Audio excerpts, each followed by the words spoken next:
నమస్తే. ప్రస్తుతం మనతో పాటు సీనియర్ జర్నలిస్ట్ భరద్వాజ్ గారు ఉన్నారు. ఆయనతో మాట్లాడదాం. నమస్తే సార్. నమస్తే.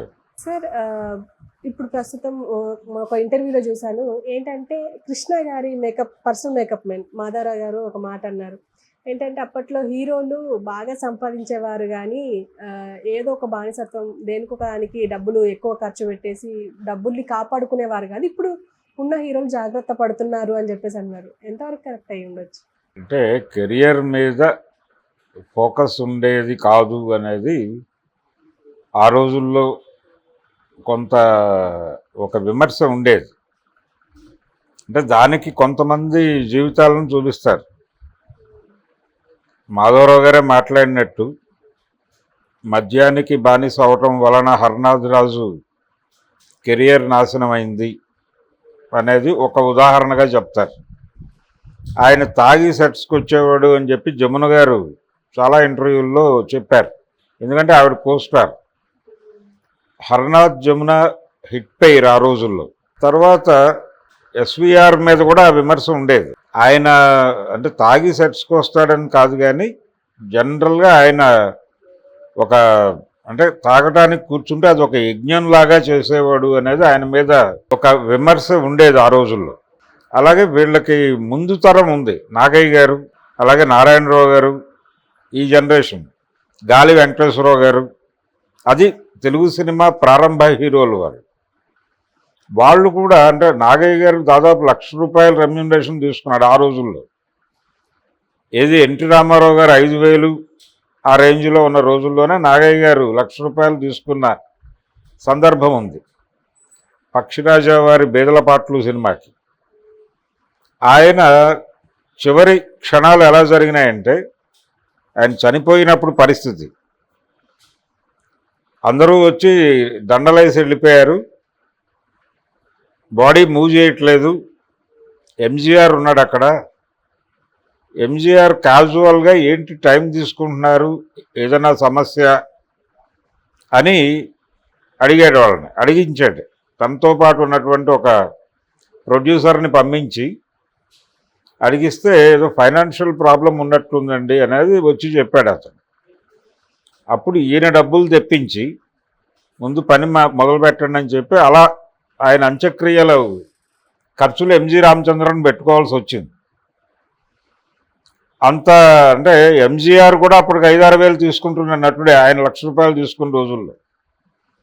ఏమైపోయినాయి ఆ డబ్బులు అంటే, సినిమాలు తీశారు ఆయన, రకరకాల అంటే వీళ్ళకి ఒక్కసారి ఒక రెగ్యులర్గా డబ్బులు వచ్చేస్తున్నాయి మనకి అనేటువంటి ఒక ఫీలింగ్లోకి వెళ్ళిపోయిన తర్వాత అన్ని రకాల వ్యవహారాలు మొదలవుతాయి. బలహీనతలు అని అంటారు, కానీ బలహీనతలు మాత్రమే కాదు, అదొక లైఫ్లోకి వెళ్ళిపోతారు వాళ్ళు. వెళ్ళిపోయి నాగయ్య గారి జీవితం నుంచి, అలాగే నారాయణరావు జీవితం నుంచి, సిహెచ్ నారాయణరావు వీళ్ళ జీవితాల నుంచి గుణపాఠాలు నేర్చుకుని అక్కినేని నాగేశ్వరరావు గారు, అలాగే నందమూరి తారక రామారావు గారు జాగ్రత్తగా చాలా జాగ్రత్తలు పాటించారు. వాళ్ళు ప్రొడ్యూసర్లకి కొంచెం అణకువగా ఉండటము, యాక్సెసిబుల్గా ఉండటము, అలాగే ఫైనాన్షియల్ డిసిప్లిన్, ఇవన్నీ చేశారు. వీళ్ళిద్దరూ చాలా డిసిప్లిన్డ్గా ఉన్న రోజుల్లోనే వచ్చిన జనరేషన్ ఉంది. హర్నాథ్ గారు వీళ్ళ తర్వాత వచ్చిన తరమే, కాంతారావు వీళ్ళ తర్వాత వచ్చిన తరమే. అయితే హర్నాథ్ గారికి ఇండస్ట్రీకి రావడానికి ముందు నుంచి ఆయనకి హ్యాబిట్ ఉంది. ఆయన కలిగిన కుటుంబం నుంచే వచ్చాడు. ఎన్టీ రామారావు, నాగేశ్వరరావులు ఇంకా ఏమీ లేని కుటుంబాల్లోంచి వచ్చారు. కానీ హర్నాథ్ రాజు వాళ్ళ ఫాదర్ చాలా బిజినెస్ మ్యాను, చాలా డబ్బులు సంపాదించుకున్న కుటుంబం అది. ఆ ఫ్యామిలీ నుంచి ఈ అలవాట్లన్నిటితో పాటు క్యారీ ఫార్వర్డ్ అయ్యాడు ఆయన సినిమాల్లోకి. అక్కడ కూడా ఆయన ఏమీ పెద్ద డిసిప్లిన్ పాటించాలో లేకపోతే మరొకటో అని అనుకోలేదు. ఆయన ధోరణిలో ఆయన వెళ్ళాడు. ఆయన నెమ్మదిగా అంటే దాదాపు నెంబర్ 3, నెంబర్ 4 పొజిషన్కి వచ్చేస్తున్నాడు. అంటే ఎన్టీఆర్, ఏఎన్ఆర్, ఆ తర్వాత ప్లేస్లో కాంతారావు ఉండేవాడు. ఆ కాంతారావు తర్వాత పొజిషన్ ఎవరు అనేది అక్కడ హర్నాథ్ ఫిట్ అవుతాడు. అదే టైంలో రామకృష్ణ అని ఇంకొక హీరో వచ్చాడు. వీళ్ళ మధ్య ఒక పోటీ నడిచేది ఆ ఏరియాలో. శోభన్ బాబు వచ్చాడు అప్పుడే. శోభన్ బాబు తర్వాత కృష్ణ వచ్చాడు. అయితే కృష్ణ గారు చాలా ప్రాక్టికల్గా వ్యవహరించేవాడు. శోభన్ బాబు ఫిట్ అయ్యాడు అక్కడ, హర్నాథ్ వెళ్ళిపోయిన తర్వాత. ఆ తర్వాత శోభన్ బాబు కృష్ణ మధ్య ఫైట్ మొదలైంది ఆ ఏరియాలో. కృష్ణ నెమ్మదిగా మాస్ సినిమాలు చేయటం ద్వారా తన ఇమేజ్ పెంచుకునే ప్రయత్నం చేశాడు. ఈ ప్రాసెస్లో 77 వచ్చే నాటికి, అంటే 70 దశకం మధ్య నుంచి నెమ్మదిగా అక్కినేని నాగేశ్వరరావు గారిని కూడా పక్కకి తప్పించి ఎన్టీఆర్ తర్వాత కృష్ణయ్య అనే పరిస్థితి క్రియేట్ అయ్యింది. ఈ పరిస్థితి క్రియేట్ కావడానికి ముందు నష్టపోయిన హీరోలు ఉన్నారు. నష్టపోయిన హీరోలు అంటే ఈ వ్యసనంతో పక్కకి వెళ్ళిపోయినటువంటి హర్నాథ్ గారు, అలాగే సొంత సినిమాలు తీసి నష్టపోయి దెబ్బతిన్నటువంటి కాంతారావు గారు. కేవలం సినిమాలు తీసి నష్టపోవడం మాత్రమే కాదు, ఆయనకు ఇతర వ్యసనాలు ఉన్నాయి. ఆయన కూడా రామారావు నాగేశ్వరరావు లాగా లేని కుటుంబం నుంచి వచ్చిన వాడు కాదు. 100 ఎకరాల ఆసామి ఆయన సినిమాల్లోకి రావడానికి ముందు. కోదాడ ఏరియాలో తెలంగాణ హీరో ఆయన కాంతారావు. చాలా లగ్జూరియస్ లైఫే అయింది ప్రారంభం.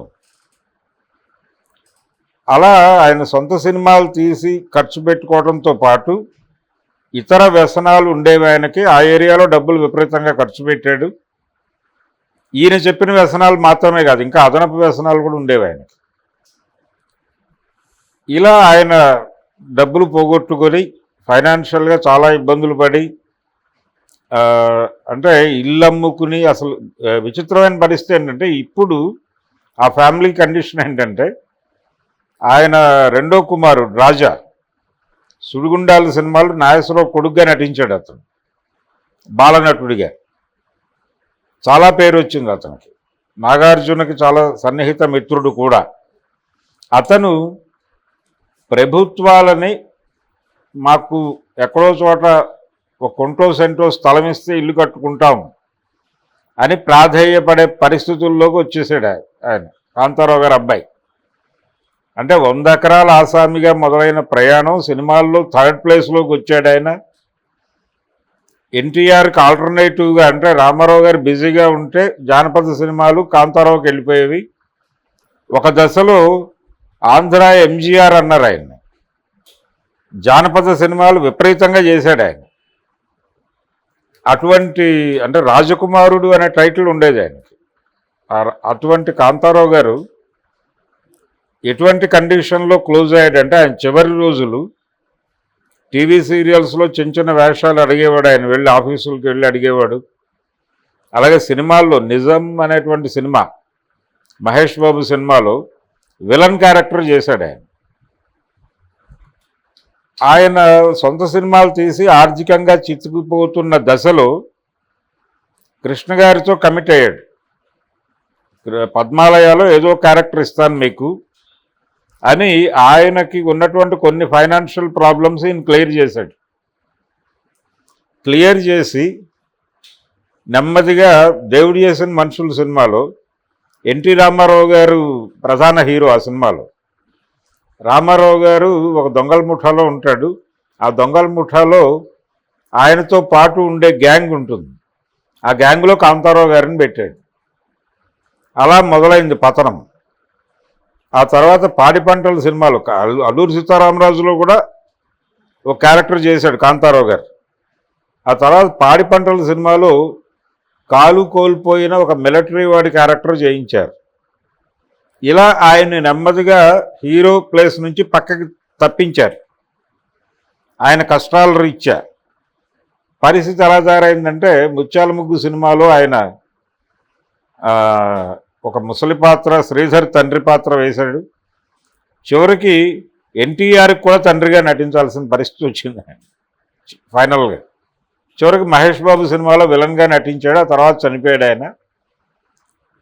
ఇలా వ్యసనాలకు సంబంధించి డబ్బులు, అంటే రేసుల్లో డబ్బులు పోగొట్టుకున్న వాళ్ళు చాలామంది ఉన్నారు. సావిత్రి గారి మీద కూడా ఇదే కదా గొడవ. ఆవిడ మీద ఇప్పుడు చిరంజీవి గారు ఈ మధ్య విశాఖపట్నంలో జరిగిన ఒక ఫంక్షన్లో మాట్లాడుతూ ఒక విషయం ప్రస్తావించాడు. తిరుగులేని మనిషి సినిమా షూటింగ్ జరుగుతున్న టైంలో ఎన్టీఆర్ ఆ సినిమాలో హీరో, అందులో చిరంజీవి గారు ఒక క్యారెక్టర్ చేశాడు. చేసినప్పుడు అప్పటికే హీరోగా చేస్తున్నాడు ఇతను. చేస్తూ ఉండగా ఎలా ఉంది రెమ్యూనరేషన్స్, ఎలా ఇస్తున్నారు, ఏం చేస్తున్నావు డబ్బులు అని అడిగాడట ఆయన. అంటే ఈయనేవో కార్లు కొన్నాను అని చెప్పాడట. చెప్తే ఇనప ముక్కల మీద తగలయ్యకు అని చెప్పాడట ఆయన. ఇనప ముక్కల మీద తగలయ్యకు, ఏదన్నా స్థలాలు కొనుక్కో, రేపు పొద్దున ఇక్కడ ఎలా ఉంటుందో పరిస్థితి చెప్పలేము, స్టార్డమ్ అనేది ఎన్ని రోజులు ఉంటుంది అనేది ఎవడూ నిలకడగా చెప్పే పరిస్థితి ఉండదు, కాబట్టి దీపం ఉండగానే ఇల్లు చక్కబెట్టుకోవాలి అనేది నువ్వు ఆచరించగలిగితే నీ ఫ్యామిలీ ఇబ్బంది పడకుండా ఉంటుంది అని ఆయన చెప్పాడు. అది నేను ఫాలో అవుతూ వచ్చానని చెప్పాడు ఆయన. మొన్న దాదాపు ఇది శోభన్ బాబు గారి మీద ఉంది. ఆయన కూడా విపరీతంగా ప్రాపర్టీస్ కొన్నాడు. అంటే ఆ రోజుల్లో ఎలా ఉండేదంటే ఎన్టీఆర్ కూడా అదే ఆచరించాడు. వీళ్ళు ఏం చేసేవాళ్ళు అంటే ఇంటి ఖర్చు ఎంత ఉంటుందో చూసుకుని, డిసిప్లిన్ ఉన్న బ్యాచ్, ఈవెన్ అల్లు రామలింగయ్య గారు కూడా, వీళ్ళందరూ కూడా ఆ నెల ఖర్చు ఎంత ఉంటుంది ఇంట్లో అనేది ఒక లెక్క ఉంటుంది. కాబట్టి వాళ్ళు రెగ్యులర్గా ప్రొడ్యూసర్స్ వచ్చేవాళ్ళు, వచ్చినప్పుడు అడ్వాన్సులు తీసుకునేవాళ్ళు. ఆ అడ్వాన్సులు మాత్రమే ఇంట్లో ఖర్చులకు వాడేవాళ్ళు. మిగిలిన డబ్బులు ఆ ప్రొడక్షన్ హౌస్ల దగ్గరే ఉండేవి. వీళ్ళు ఎక్కడో చూడ పెద్ద ప్రాపర్టీ చూసినప్పుడు వీళ్ళందరికీ కబుర్లు వెళ్ళేవి. బాబు, నీ కంపెనీలో నా డబ్బులు ఎన్ని ఉన్నాయి, నీ కంపెనీలో ఎన్ని ఉన్నాయి, నీ కంపెనీలో ఎన్ని ఉన్నాయి, ఇవన్నీ పట్టుకొచ్చి రేపు పొద్దున్న రిజిస్ట్రేషన్ ఉంది నాకు అని ఈ డబ్బులన్నీ పోగేసి ఒక పెద్ద ప్రాపర్టీ కొనేవాళ్ళు. ఇలా విపరీతంగా ప్రొక్యూర్ చేశాడు ఆయన. ఇప్పుడు అబిడ్స్లో చాలా వరకు రామారావు గారి ప్రాపర్టీసే కదా, ఎన్టీఆర్ ఎస్టేట్స్ ఇవన్నీ అలా కొన్నవే. ఇలా విపరీతంగా జాగ్రత్త పడిపోయాయి. మొత్తం పిల్లలందరికీ ఇళ్ల స్థలాలు కొన్నాడు ఆయన. నాగేశ్వరరావు గారు ఉన్నంతలో ఆయన బాగానే సెక్యూర్ చేసుకోగలిగాడు. శోభన్ బాబు గారు మెడ్రాస్లో విపరీతంగా కొన్నాడు. కృష్ణ గారు కొంత సాహసాలు చేసి నష్టపోయాడు. కాంతారావు గారు వీళ్ళందరి చరిత్రలు దగ్గరగా ఉండి చూశాడు ఆయన. చూసినప్పటికీ ఆయన కూడా ఒక జూదం ఆడాడు, సినిమా జూదమే. అంటే దేవదాసు అనే సినిమా తీయటం వద్దని చెప్పారు అందరూ. అయినప్పటికీ ఆయన బిగ్ వేలో డబ్బులు విపరీతంగా ఖర్చు పెట్టి తీశాడు. ఆ సినిమా ఫ్లాప్ అయింది, నష్టపోయాడు. ఆ తర్వాత కురుక్షేత్రం అప్పుడు రామారావు గారే పిలిచి చెప్పాడు వద్దని. వద్దా, ప్రయత్నం చేయొద్దు, ఎందుకంటే ఇదే సబ్జెక్ట్తో నేను సినిమా చేస్తున్నాను, రెండు ఒకే టైంలో రిలీజ్ అవుతాయి, ఇబ్బంది అవుతుంది, అందుకని నువ్వు ఆపేసేయని చెప్పాడు ఆయన. ఈయన వినలేదు, ముందుకెళ్ళిపోయాడు. 77 జనవరిలో కురుక్షేత్రం, దానవేరు సూరకర్ణ సంక్రాంతికి ఒకే రోజు రిలీజ్ అయినాయి. అది పెద్ద హిట్, ఇది అటర్ ఫ్లాప్. దాంతో భారీ నష్టం వచ్చింది ఈయనకి. ఇలా నష్టపోయిన సినిమాలు కొన్ని చేశాడు ఆయన కృష్ణ గారు. అంటే పట్టుదలకు వెళ్ళి, అలాగే రాజకీయాల్లో కొంత డబ్బులు ఖర్చు పెట్టాడు ఆయన, నష్టపోయాడు. ఎన్టీఆర్ని టార్గెట్ చేస్తూ సినిమాలు తీసే ఒక ప్రాజెక్ట్ కాంగ్రెస్ పార్టీ కోసం ఒప్పుకుని అందులో నష్టపోయాడు. దాదాపు 60 సినిమాలు తీశాడు ఆయన. అవన్నీ నష్టాలు మిగిల్చినవి. ఒక్క నా పిలిపే ప్రభంజనం, మండలాధీశుడు, ఆ 2 సినిమాలే ఆడినాయి, మిగిలినవన్నీ వెళ్ళిపోయిన సినిమాలు. అది రామారావు గారు అడిగాడట కూడా, ఒకసారి కనిపిస్తే నా మీద సినిమాలు తీస్తున్నారు అనేది తెలుసు, నాకు డబ్బులు ఏమన్నా సంపాదిస్తున్నారా అని అడిగాడట ఆయన. అంటే సేఫ్గా ఫైనాన్షియల్గా ఇబ్బందులు ఏమన్నా పడుతున్నారా అని ఆయన ఉద్దేశం. ఇలా కృష్ణ గారు, మాధవరావు గారు ఎవరి దగ్గర అయితే మేకప్ మ్యాన్గా ఉన్నారో, ఆయన కేవలం మేకప్ మ్యాన్గా మాత్రమే లేడు. రెండోది, వీళ్ళిద్దరి అనుబంధం సినిమాలతో మొదలవ్వలేదు. మాధవరావు కృష్ణల మధ్య అనుబంధం సినిమాలతో మొదలైంది కాదు, నాటకాల్లో మొదలైంది. ఆయన ప్రజానాట్య మండలి నాటకాల్లో నటించేవాడు. అత్రేయ గారు ఈనాడు నాటకంలో, అది ప్రజానాట్య మండలి వాళ్ళు ఆడేవాళ్ళు ఆ రోజుల్లో, గరికపాటి రాజారావు గారు.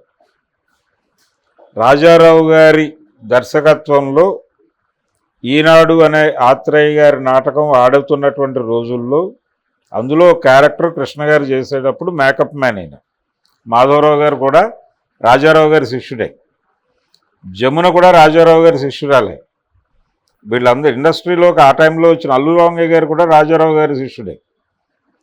చాలామంది ఆర్టిస్టుల్ని, చాలామంది టెక్నీషియన్స్ని ఇండస్ట్రీకి ఇచ్చినటువంటి ఖ్యాతి ఆయనకు చెందుతుంది, గరికపాటి రాజారావు గారికి చెందుతుంది, ప్రజానాట్య మండలి. అలాగే శుంకర్ కనకారావు గారు, ఇలా ఒక బ్యాచ్ ఉండేది ఆ రోజు. Okay okay sir, thank you. Thank you.